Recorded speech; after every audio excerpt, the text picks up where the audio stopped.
Good morning student, I Dipali Boyer, Faculty of Mechanical Engineering Department, Tulsiram J. Gaikwad Patel College of Engineering. So in the today's lecture, we go through the numerical of a block diagram reduction technique from unit number 2 CSE subject. Okay, so the question asked in the university question paper for the 7 marks diagram is given. We have to find out the transfer function, and as I told you, transfer function is nothing but the output by input, output by input. So we have to reduce that diagram by using block diagram reduction technique, and we have to find out the ratio of C of S to the R of S, that is output by input. Okay, so we have to apply the rules here. So first see the diagram. This is the input goes to first in the summation block, उसके बाद element है G1, उसके बाद submission block है, G2 element है, submission block है, G3 G4 element है, feedback signal आ रहा है H2, फीडबैक सिग्नल जा रहा है H1 और फीडबैक सिग्नल जा रहा है H3. ठीक है, तो स्टार्ट करना यहाँ से. ये जो पहला ब्लॉक होता है ये सबसे लास्ट में सॉल्व होता है, तो अंदर इस दोनों के बीच में कुछ भी सॉल्व नहीं होता है, कोई भी रूल अप्लाई नहीं हो रहा है. आगे जाओगे तो आप लोगों को ये भी एलिमेंट सॉल्व नहीं होता है. फिर से आगे जाओगे तो यहाँ पे ये और ये दोनों एलिमेंट एक लाइन में है, इसको हम लोग सीरीज में कर सकते हैं, लेकिन इस पॉइंट के वजह से ये सीरीज में नहीं हो सकता है, तो consider this as a transfer function. ठीक है, अभी आप यहाँ पे देखोगे तो ये एक ही लाइन के ऊपर ये भी लाइन ज्वाइन हुई है और ये भी लाइन, तो इसको आप सेपरेट कर सकते हो, इसका कोई इशू नहीं है. सिर्फ कॉम्प्लिकेशन आपको कंफ्यूज करने के लिए ऐसे दिया हुआ है, तो इसको सेपरेटली शो करना है आपको. और ये जो टी पॉइंट है इसको एलिमेंट के बाद शिफ्ट कर दो. अगर आप इसको एलिमेंट के बाद शिफ्ट करोगे तो आपका थोड़ा सा न्यूमेरिकल इजी हो जाएगा. ठीक है, तो when we shift the element after, when we shift the take off point after the element, तो उसमें क्या होता है, जिस एलिमेंट के बाद आप शिफ्ट करते हो उस एलिमेंट का रेसिप्रोकल आता है. ठीक है, तो ये एलिमेंट के बाद शिफ्ट कर रहे हो तो G4 का रेसिप्रोकल आएगा इस लाइन के ऊपर. ठीक है, जो लाइन को शिफ्ट करते हो उस लाइन के ऊपर, तो ये इधर आ जाएंगी लाइन, और ये सेपरेटली हम लोग सबसे पहले इस समेशन ब्लॉक को सॉल्व करेंगे. तो ये अगर टी पॉइंट हटता है तो ये और G3 और G4 सीरीज में आएगा. फिर ये क्लोज लूप फॉर्म कर रहा है विथ नेगेटिव साइन, तो ये क्लोज लूप सिस्टम से सॉल्व होगा. इसका सोल्यूशन इसके साथ सीरीज में आएगा, एक ही लाइन में है तो. ठीक है, और फिर ये फिर से close loop system solve form करेगा विथ नेगेटिव साइन, तो आप क्लोज लूप सिस्टम से इसको सॉल्व करोगे. फिर इसका सोल्यूशन इसके साथ सीरीज में आएगा.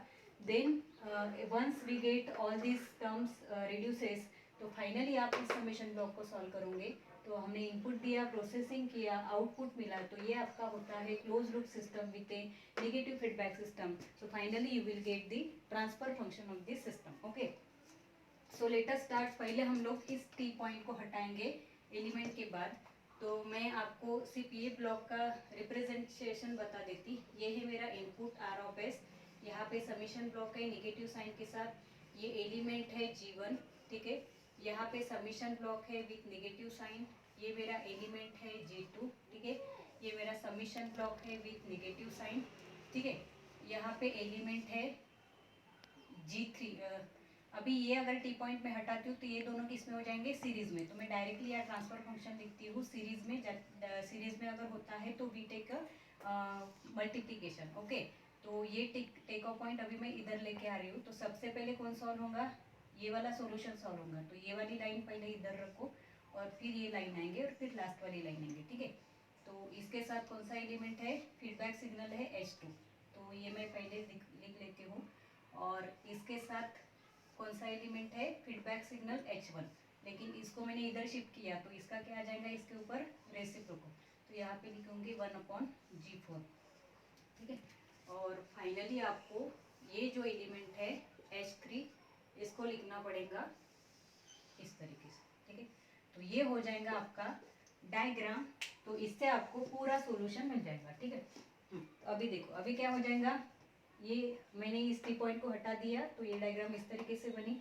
ये जो जॉइन लाइन थी मैंने उसको सेपरेट कर दी, तो ये अभी पूरा सिंप्लीफाई हो गया. अभी ये किससे सॉल्व होगा, क्लोज लूप सिस्टम. तो ये क्लोज लूप सिस्टम है, तो दिस इज सॉल्व विथ कौन सा फीडबैक है, निगेटिव. तो ये हो जाएगा निगेटिव फीडबैक सिस्टम से सॉल्व. ठीक है, अभी इसका जो ट्रांसफर फंक्शन आएगा, तो इस निगेटिव फीडबैक का पहला ट्रांसफर फंक्शन क्या आएगा, transfer function of this negative feedback system, वो हो जाएगा G कौन है इसमें, G3 G4, G/1 निगेटिव है इसलिए plus 1 plus G into H, तो ये हो जाएगा G3 G4 इंटू H2. ठीक है, ये अभी रिड्यूस हो गया यहाँ से।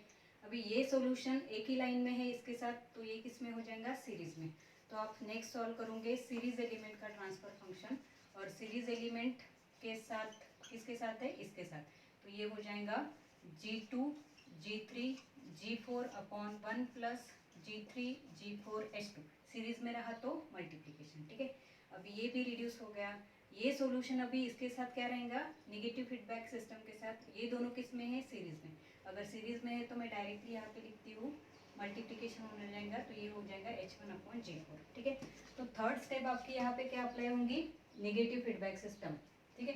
तो नेगेटिव फीडबैक सिस्टम का ट्रांसफर फंक्शन आपको सॉल्व करना है, और ट्रांसफर फंक्शन होता है G अपॉन 1, नेगेटिव इसलिए प्लस G इंटू एच, ठीक है। तो G कौन है इसमें, इसमें G कौन रहेगा, ये, ठीक है। तो G रहेगा आपका G2 G3 G4 upon 1 plus G3 G4 H2। तो G upon 1 plus this G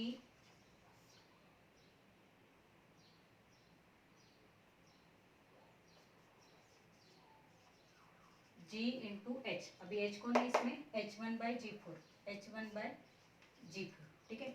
अभी इसका क्रॉस मल्टीप्लिकेशन करोगे, इसका और इसका क्रॉस मल्टीप्लिकेशन करोगे और उसको सॉल्व करोगे तो ये वाली टर्म आपकी कैंसिल हो जाती है। And then you get transfer function that is G2 G3 G4 upon 1 plus G3 G4 H2 plus G2 G3 G4 into H1 by G4, ठीक है। अभी आपका लास्ट में सॉल्व करना है आपको, ये आपका इनपुट है आर ऑफ एस, ये आपका सबमिशन ब्लॉक है नेगेटिव फीडबैक, और ये G1 इसके साथ क्या आएगा, सीरीज में। तो आप डायरेक्टली यहाँ पे लिखोगे G1, ठीक है। ये सीरीज एलिमेंट डायरेक्टली मैंने यहाँ पे पुट कर दिया, तो ये इसके साथ सीरीज में हो गया, तो ये मल्टीप्लिकेशन में आ जाएगा। तो मैंने यहाँ पे G1 को मल्टीप्लाई कर दिया, तो ये रहेगा आपका G, ठीक है। ये G आपका आएगा यहाँ पे, ठीक है। और ये आपका आउटपुट आया C ऑफ S, और आउटपुट से सिग्नल कौन सा आ रहा है, H3, ठीक है। तो आउटपुट से सिग्नल आपका आ रहा है H3। So this is your final diagram. तो ये क्या हो रहा है, इनपुट दे रहे हैं, प्रोसेसिंग हो रहा है, आउटपुट मिल रहा है, और आउटपुट से सिग्नल आ रहा है H3। So this is nothing but your negative feedback system. ये क्या है आपका नेगेटिव फीडबैक सिस्टम। तो नेगेटिव फीडबैक सिस्टम में हम लोग ट्रांसफर फंक्शन कैसे फाइंड करते हैं, that is G upon 1 plus G into H. G कौन रहेगा इसमें, ये मतलब ये वाला, और H कौन रहेगा यहाँ पे, H3। So we have to write the final transfer function of the system. So the final transfer function of the system is, transfer function is G कौन है उसमें, G1 G2 G3 G4 upon 1 plus G3 G4 H2 plus G2 G3 G4 into H1 by G4. So G upon 1 plus, negative है तो plus,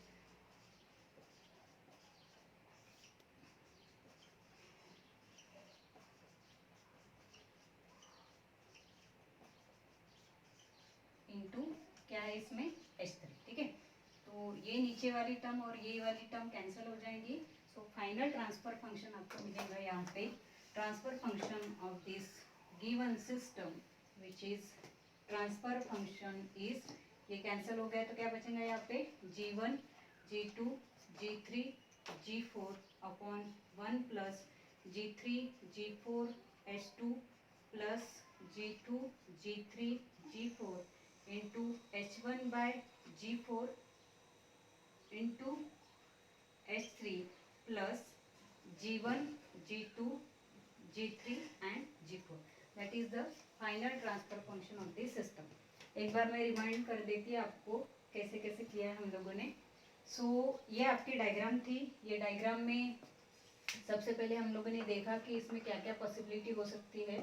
तो ये दोनों series में हो सकते थे, लेकिन की पॉइंट की वजह से नहीं होते, तो इसको मैंने पहले शिफ्ट किया। इसको दो पॉसिबिलिटी, एक तो बिफोर शिफ्ट करो, नहीं तो आफ्टर। बिफोर करोगे तो और कॉम्प्लिकेट हो जाएगा, तो मैंने इसको आफ्टर शिफ्ट किया।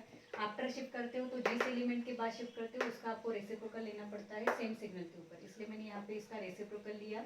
तो रेसिप्रोकल होंगे तो ये और जो रेसिप्रोकल है वो सीरीज में आए थे, इसलिए मैंने यहाँ पे H1 प्लस G4 लिया। फिर ये दोनों सीरीज में हो गए, फिर ये close loop system with negative feedback से सॉल्व हो गया, फिर ये और ये सीरीज में सॉल्व हो गया, फिर ये नेगेटिव फीडबैक से सॉल्व हो गया, फिर इसका सॉल्यूशन इसके साथ सीरीज में सॉल्व हुआ, and then you will get finally a negative feedback system and having its transfer function is this. Okay, so in this way you have to solve the block diagram reduction technique by using the 11 rules. तो ज़रूरी नहीं है कि सारे के सारे rules numerical में use होंगे, कुछ ही रूल्स यूज होते हैं. With the help of that we have to find out the transfer function. So in this way we stop the today's lecture.